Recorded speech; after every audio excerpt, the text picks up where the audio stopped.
Creativity doesn't come from random, actually come from structure. You need all the tools before you can create. Today I sit down with the co-founder of the San Francisco High School of the Arts, Zhan. Classical education, there are many elements. Seeking truth. Goodness is the other part of it, and another part is the beauty. When the kids learn to see beauty, they really learn to see the harmony and they learn to see the order. When they learn to seek beauty, they also learn to seek the truth. This classical school uniquely integrates both fine arts and performing arts into its classical curriculum. I understand you're starting a grade school as well. Yes. Yeah. Today we're going to have a performance. All the students get to showcase what they worked so hard for one semester, to let their parents see their achievements so they can see, wow, through my hard work, I actually can get here. That grit, that hard-working spirit is developed like that, little by little. So we have a 100% graduation rate, and out of the 15 years, 95% of our students got into the top 100 university.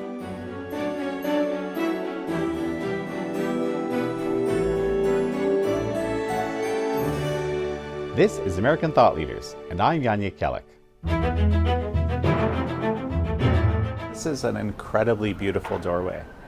This is actually a traditional character of the art, and we use as a logo, Yi in Chinese. So it's a complicated character, but because Chinese culture is very spiritual. So let me explain to you a little bit about it. So this part actually is the cloud.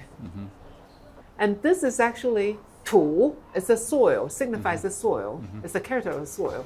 And above it, see, this is actually 草字头, is the grass and flowers.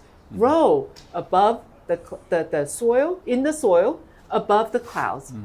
And this part actually is the one, it's like the alchemy, we're refining things. So that's actually tells about a little bit about the whole meaning of art in the traditional Chinese way, is that you grow things above the clouds and connecting the heaven and the earth with the art. And art takes a great work, a lot of work, hard work. It's like refining it and growing flowers in the soil above the cloud. So it's a really beautiful meaning of the art, and that's why we use it as our logo. Now let's go in. Sherry Zhang, such a pleasure to have you on American Thought Leaders. Thank you, Jan. Thank you for having me here. Tell me your view on the benefits of a classical education. Wow, there are a lot of benefits and a lot of stories to tell, but let me tell you one story, Hugo's story. So Hugo's family came to us a few years ago, and because of work purpose, they're relocating to San Francisco. So they had a really bright daughter to come into our high school. And she also has a son, Hugo. And Hugo set aside, and I said, how about your son? And the mom said, well, maybe he has to go to a specialized school. I said, why? And she told me that they went to many schools because of work purpose. They went to Mongolia, they went to Hong Kong, they went to Europe, other countries. But all the schools basically telling her at the end, saying that your son needs some medication. And he need to be taking some drugs. Otherwise, he has no focus. He cannot sit still. So he cannot really learn. So I look at his transcript, it's mostly D's and F's. So the mom didn't think that he will fit in our school, but I told her that let's give him a try. So he tried out for one day, and I asked the mom, how did it go? So he went home. The mom said that he's a bit tired, but he seemed calm. And so it seemed like he's doing well. He was doing well. So we let him continue for a week. And at the end of the week, the mom said, he seemed to be changed a little bit more. He seemed to be a little bit able to focus a little bit. So Hugo kept going for a month. And every day he actually taking the classical Chinese dance, their routines. So he practiced stretching routines and then tumbling. At the end of the month, so we invited the mom to come in to watch him dance. The mom said, wow, he's a really changed person because he's very focused when he listens to the instruction and he remembers the routines, and his academics also is picking up. Academics in class, initially he was a little bit distracted. He couldn't really focus, but the teacher actually gave him a lot of individualized attention because we have small class. So at the end of the month, his test scores actually started to climb up. He's learning. At the end of the year, his transcript becomes full of B's and some A's. So actually, it's a really big improvement. The mom, at the end of the year, she said that everyone talk about the education, but you guys really did it. I saw actually many stories like that. I witnessed them, and Hugo was one of them that really completely changed through this kind of education. So classical education, there are many elements. Truth, seeking truth. So, and by teaching the academics, have rigorous standards, have high standards. Goodness is the other part of it, and that's really learn how to be kind, how to be good and respectful for others. And another part is the beauty. So all of this is part of the classical education that our school really is, this is our model. So this is how we teach our kids. And the beauty, I suppose that's enacted in the way the Chinese dance is done, or is that, explain to me a little more how that fits into education, because I don't know if everybody thinks about that when they think about education necessarily.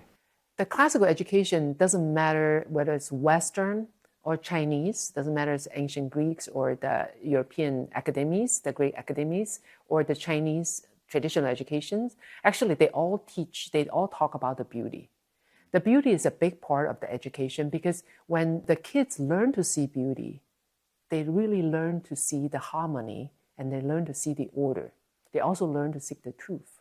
So we teach ballet, we teach classical Chinese dance, we teach the visual arts, the drawing and paintings, and we also teach music. All of these disciplines actually training them to really see the beauty and really learn to persevere.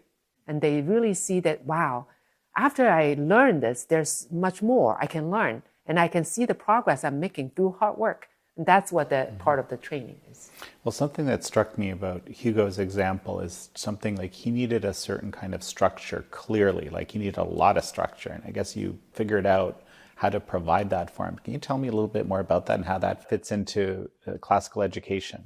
Yes, our training, our teaching actually is very structured here, especially in the art like the classical Chinese dance or ballet. There's always a fundamental class. So it's always routines. They practice every day. But our teachers learn to actually have the skill, not just make it structure, but also you have to make it fun. Otherwise, kids not going to do it, right? Especially nowadays, students, a lot of children, they just do this all the time, right? Everything's instant. When they want something, they want it instantly. And when they want something, they get it instantly. So the classical art actually invite them to slow down. Slow down everything they do. They will actually see that I need to pay attention to details.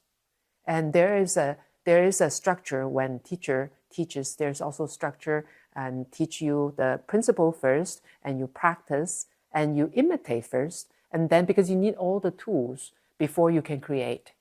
So creativity doesn't come from random, actually come from structure. So once they get the basics down, that's when they really can create. So I happen to know that you were once a Silicon Valley entrepreneur, a tech head. I don't know what to call it. How is it that you ended up changing tracks and ending up, running a classical education school? My background's in chemistry. I have a math degree, but my PhD in chemistry. I was doing my postdoc at Lawrence Berkeley National Lab. I was helping the 3 big car companies and Department of Energy to develop the electric vehicles, hybrid electric vehicles. And a crucial part is the chemistry part. It's a core in that chemistry, battery chemistry. So I was working on that very happily. And then later on, I also I worked in the synchrotron in Berkeley. So to study a lot of chemicals. I love the research. At the meantime, when late at night I'm there by myself, I start to think, do I want to live my life this way? I love people. So I wanted to really maybe do something that I can interact with people, not just chemicals.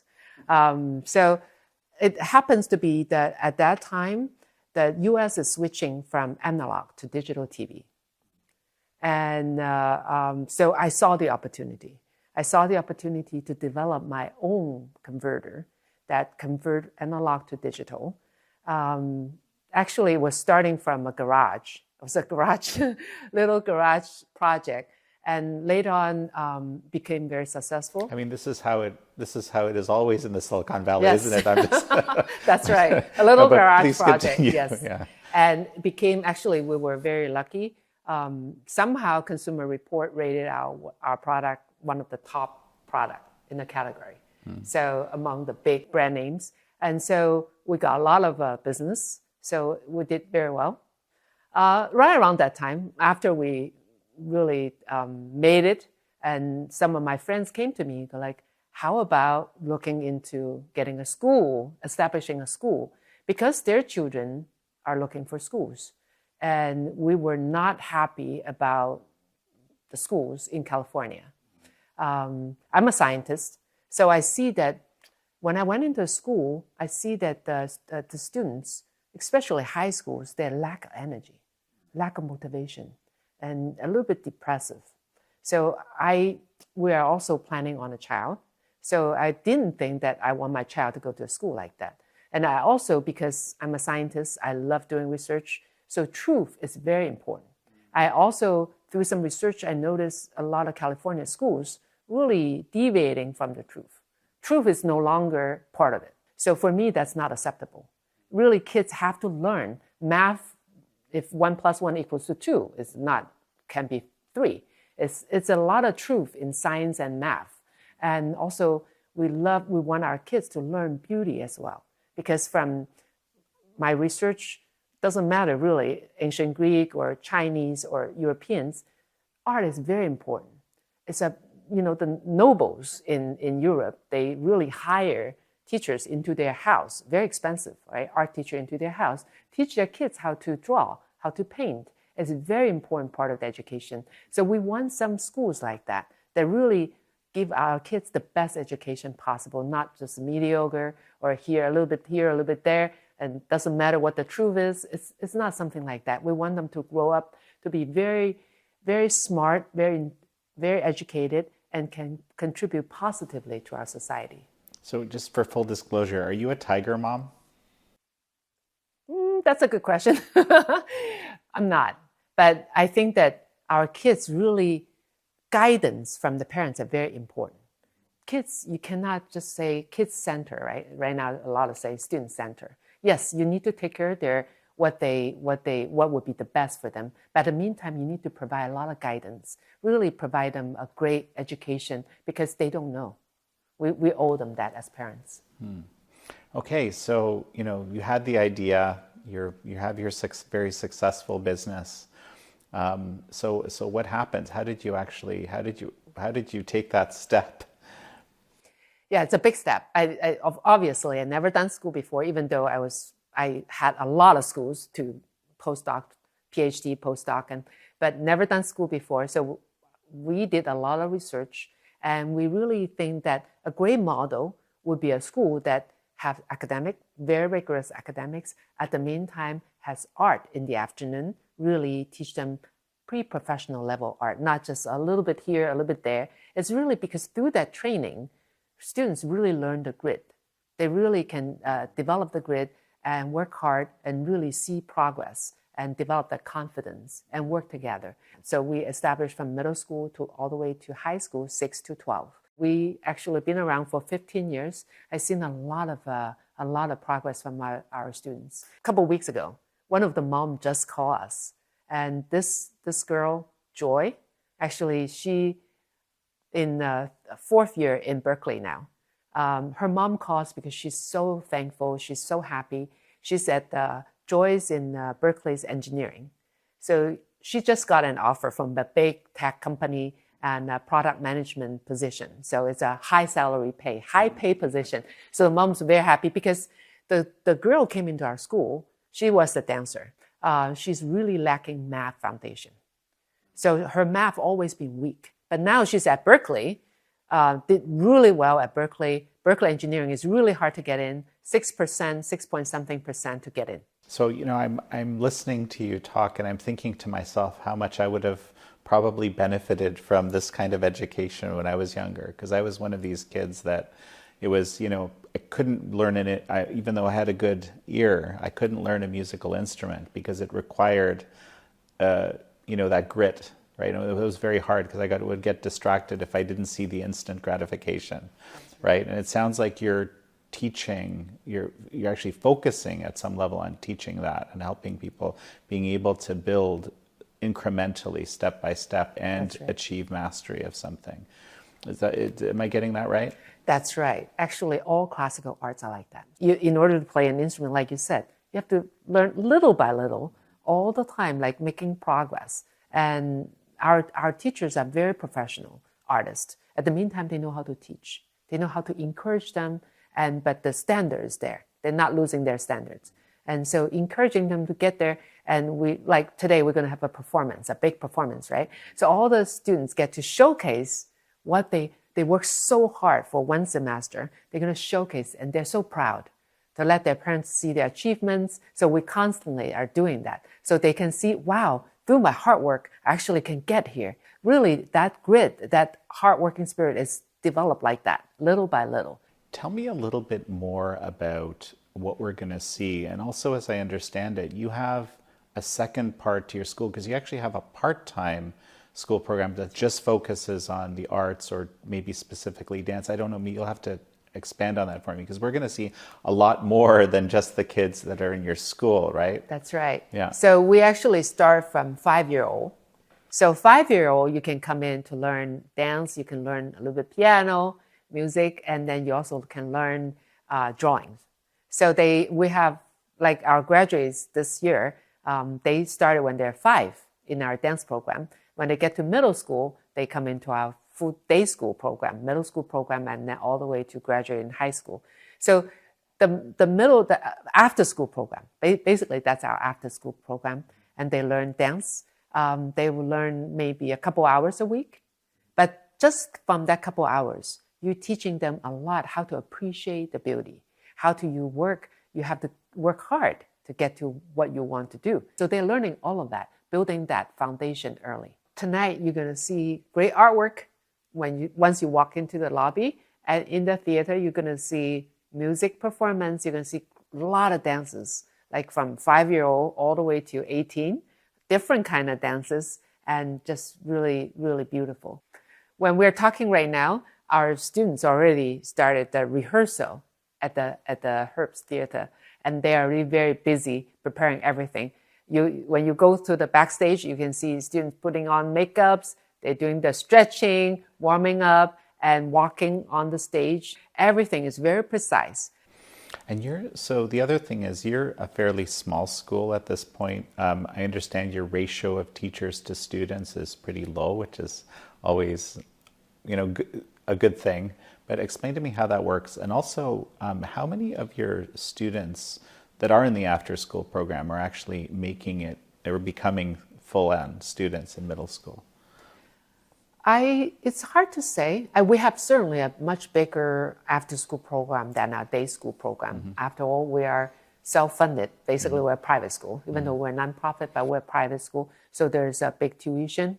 But after school is much more affordable for everyone can come in.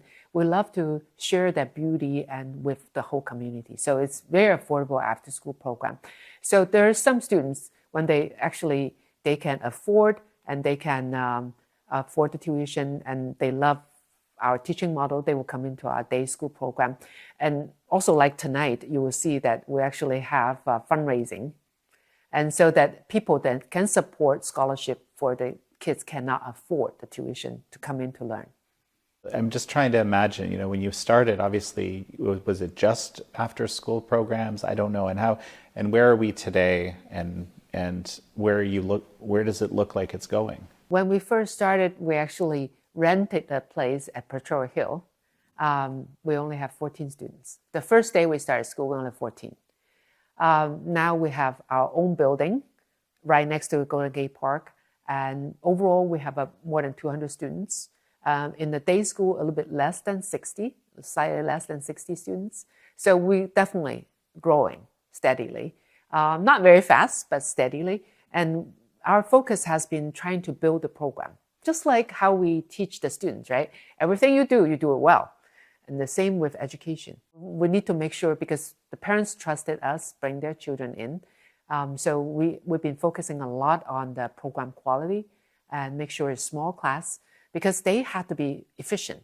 They're spending 2-3 hours a day learning art. When you have a small class size, then the teacher actually can pay attention to each student, can individualize it. For example, I'm teaching chemistry. I love teaching chemistry. And we have debate, we have a lot of things going on in the classroom. We do labs and things. So I only have about 10 or 11 students in my class. So I can actually know where they are and what may be, they may be stuck in which part. And I can actually address them for that. I can give them a little bit individualized attention, and so that they don't have to spend hours and hours learning on their own to really get there. So that's why we always love keeping the small class size, and so that they can spend a lot of time in art, at the meantime do excellent in the academics. So aside from tuition, what other sources of revenue do you have? Tuition from day school and also after school and summer. It's really not easy to run a school because you have a lot of staff. We have so many teachers. But very importantly, some of the key positions like me, I don't draw a salary. And we have another teacher, actually our director, one of our director also has a background education from Cambridge and education from Beijing University.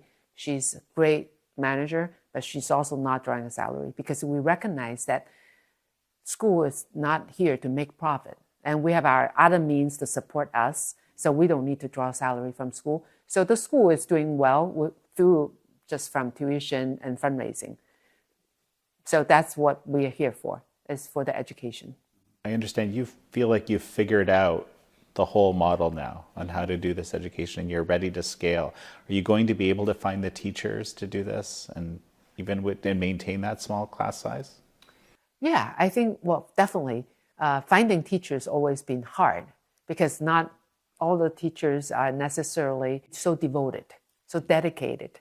But we've always been looking for great teachers that has the quality, because teachers are important. They have to be great role models. And in the meantime, they have to be very experienced in their field and also can deliver. So it's very challenging to find good teachers.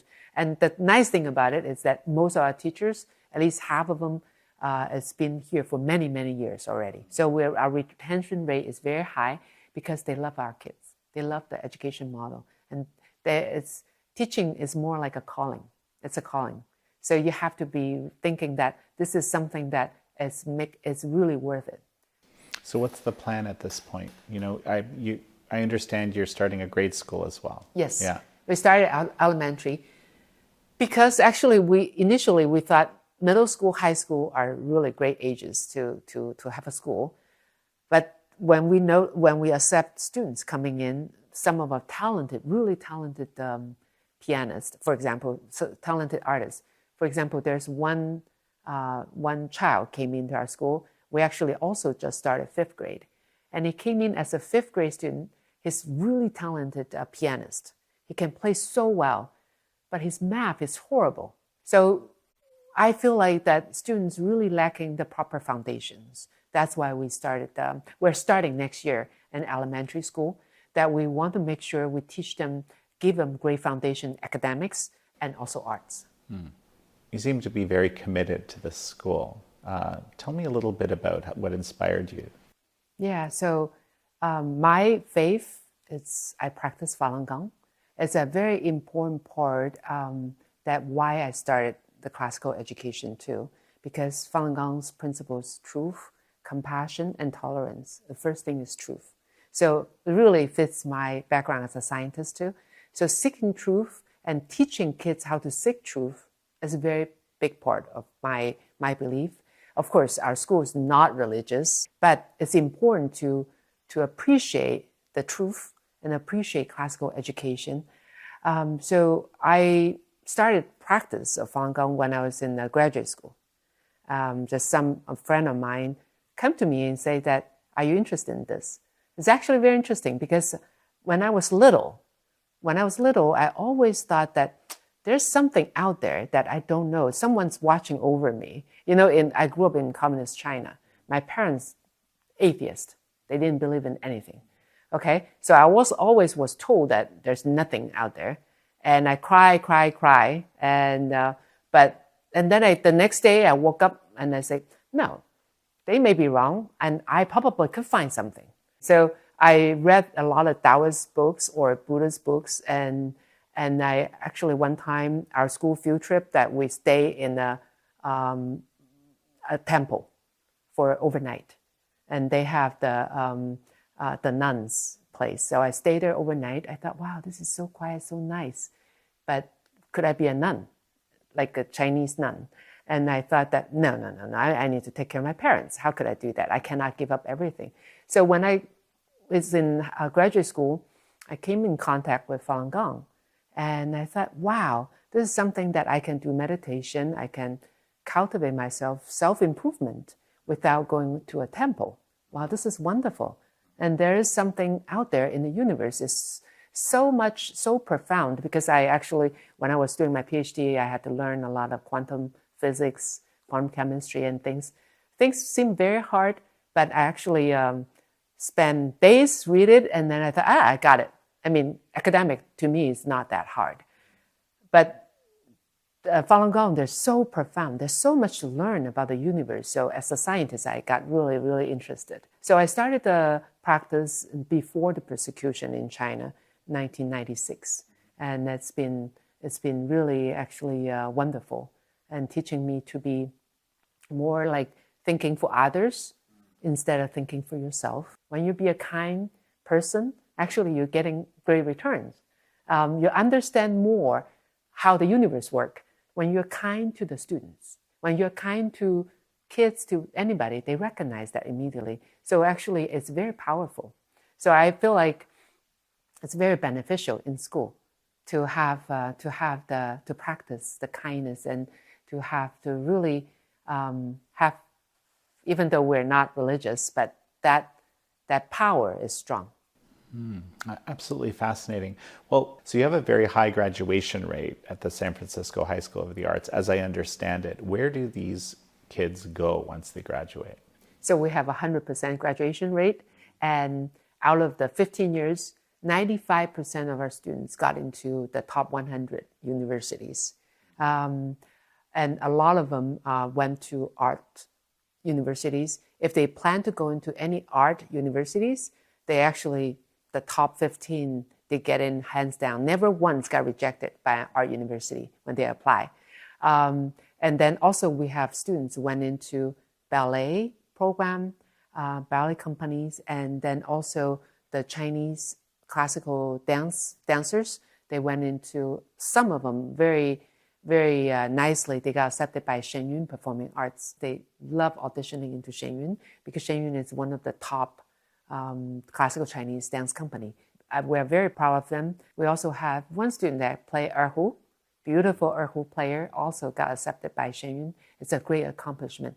We have 2 or 3 teachers, actually retired dancers from Shenyun as a major. Tell me a bit more about the value of studying art.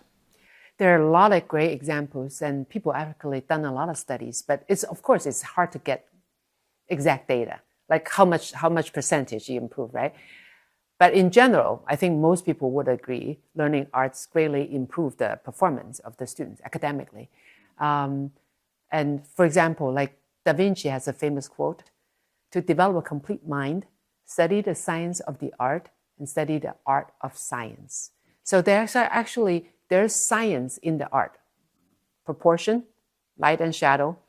So all of that is the science behind the art. And there's art behind science. You see that great scientists like Einstein, right? Do you know that he's actually a very great, accomplished violinist? Every time he discovers something, is through he's playing the violin. So his relativity theory is really a beautiful theory, simplicity and the harmony. So a lot of those things are really important in science. There's art in science as well. And do you know that actually the person discovered the mountains in the moon is who? Is Galileo. Do you know that Galileo actually have the art background? He learned the Renaissance art, the art in Renaissance period, and the classical art. He was observing the moon. Back then, he did not invent the telescope, but he used the telescope to look at the moon, and he identified those shadows are actually mountains. Because he draws, right? He was a great artist himself. He's recognizing those shadows in the moon actually looks like mountains.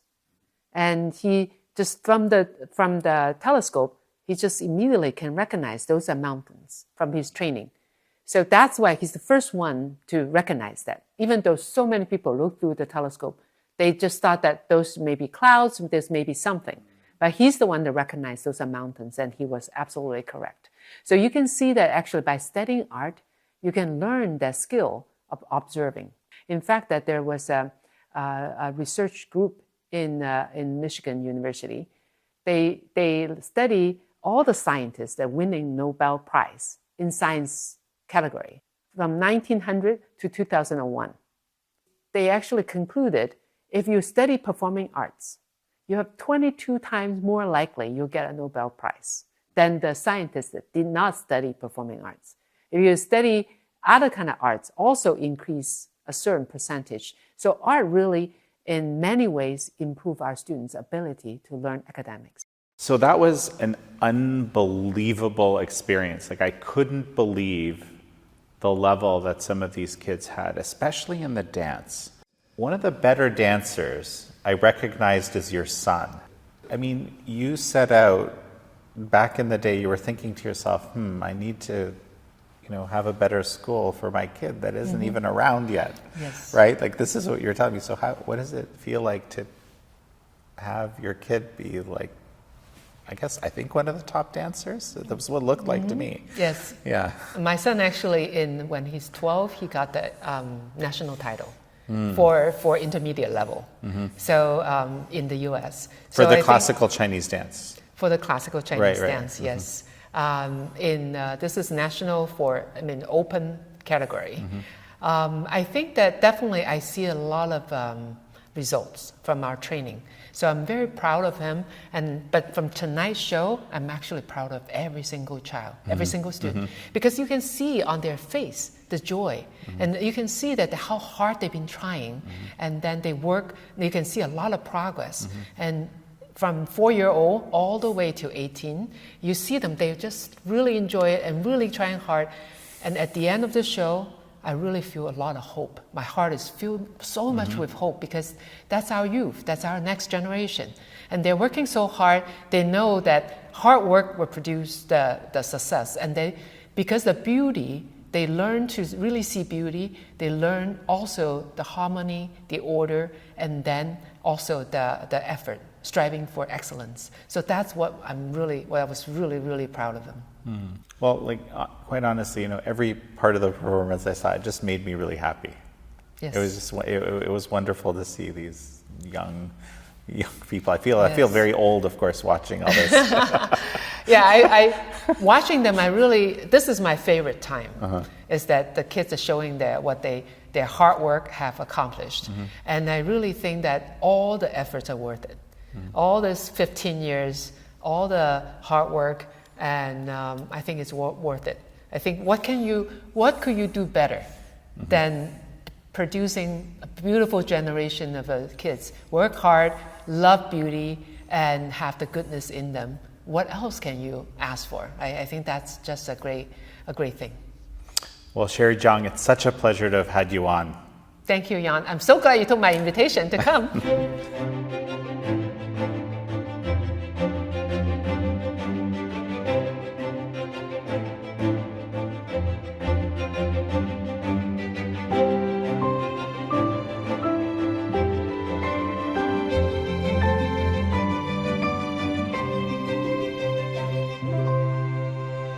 Thank you all for joining Sherry Zhang and me on this episode of American Thought Leaders. I'm your host, Jan Jekielek.